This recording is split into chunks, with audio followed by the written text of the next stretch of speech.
नमस्कार, कानून की बात में आपका स्वागत है। मैं हूं आशीष भार्गव और मुद्दा गुजरात के 2002 के दंगों से जुड़ा है।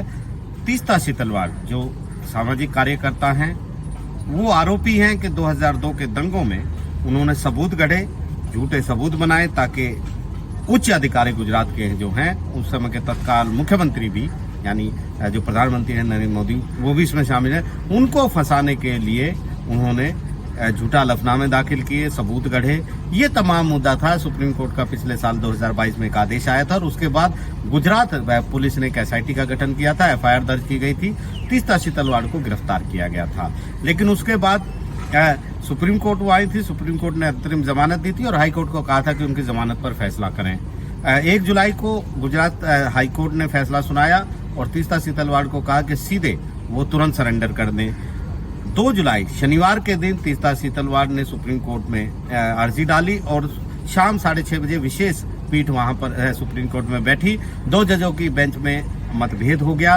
3 जजेस की बेंच बनाई गई। रात को 9:15 बजे सुनवाई हुई और अंतिम जमानत 3 जजेस की बेंच ने उनको दे दी थी। और इसके बाद अब मामले में सुप्रीम कोर्ट ने जो 3 जजेस की बेंच है, justice BR Gavai, justice AS Bopanna और जस्टिस दीपांकर दत्ता, इस बेंच ने तीस्ता सीतलवाड़ को नियमित जमानत दे दी है। गुजरात हाई कोर्ट और गुजरात सरकार पर बड़े सवाल उठाए हैं और कहा है कि तीस्ता सीतलवाड़ जमानत पर रहेंगी। हालांकि ये भी शर्त लगाई है कि उनका पासपोर्ट निचली अदालत के पास सरेंडर रहेगा, गवाहों से वो को प्रोवाइड करने की कोशिश वो नहीं करेंगी, ये कहा गया है।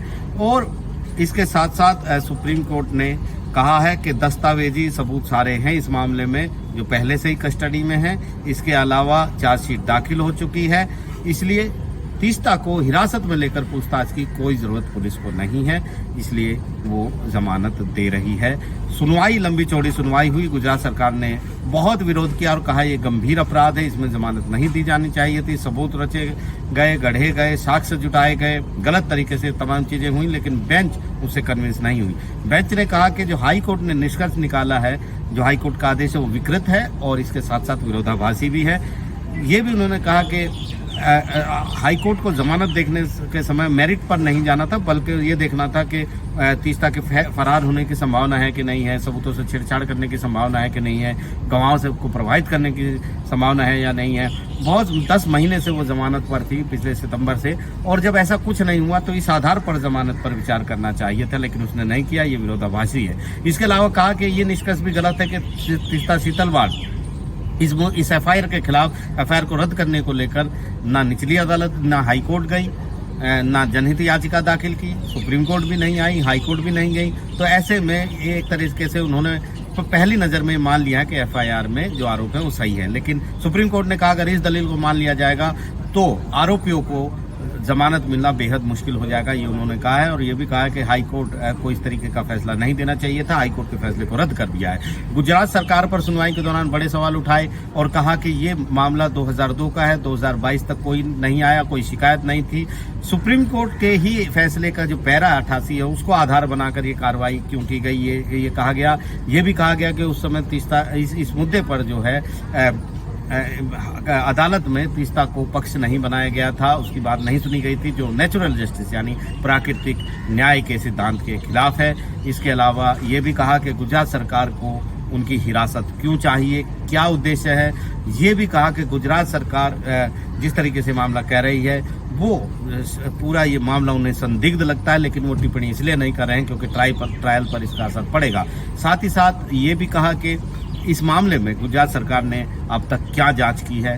जब गुजरात सरकार की तरफ से SV राजू जो इस मुद्दे पर जो ASG हैं, उन्होंने कहा कि बहुत सारे स्टेटमेंट भी लिए गए हैं, गवाहों के बयान हैं, तो सुप्रीम कोर्ट का कहना था कि बयानों की तुलना सबूतों से नहीं हो सकती। अगर ये तमाम दलील गुजरात सरकार की मान ली जाएगी तो पूरे जो एविडेंस एक्ट है, जो साक्ष्य अधिनियम जिसको हम कहते हैं, उसको कचरे के डब्बे में फेंकना पड़ेगा। ये बड़ी बातें यहाँ पर की गई हैं। कपिल सिब्बल अपीयर हुए थे तीस्ता की तरफ से, तो वो लगातार कह रहे थे कि पूरी तरह तीस्ता को फंसाने की कोशिश है। 2000 एक शख्स था रईस खान, उसी की ज़्यादातर मामलों में वही शिकायत करता है क्योंकि वो पहले तीस्ता के साथ था, लेकिन तीस्ता ने उसे हटा दिया था और उसके बाद से बार बार उसे तीस्ता को फंसाने की कोशिश की जा रही थी।